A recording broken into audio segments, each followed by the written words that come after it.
Avui ens centrarem en l'expressió dels ulls de diferents personatges i com ho podem aconseguir amb dibuixos ben senzills. Primer, necessitem tenir el guió a punt, la llista de material i algun objectiu. També necessitem el disseny dels personatges i l'storyboard.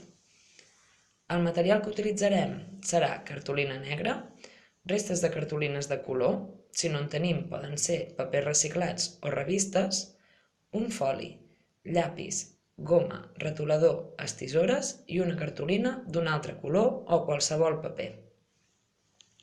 Un cop ho tenim tot a punt, creem els personatges que necessitem, altres elements i sobretot els ulls que seran protagonistes. Per començar a tenir una idea de com fer els ulls, recomano fer una recerca de l'animal que volem representar i fer bastantes proves amb línies simples. Intentem que els ulls dels personatges siguin diferents i un cop decidit el disseny, hem de pensar que els ulls parpadegen i giren cap als costats. Necessitem varis ulls de cada personatge per poder-los canviar. Si els hi fem boca, el mateix. A partir d'aquí ja podem començar a fer el nostre stop motion, que es tracta de treure i posar els diversos elements en cada fotografia. Ajudeu-vos de l'aplicació Stop Motion Studio.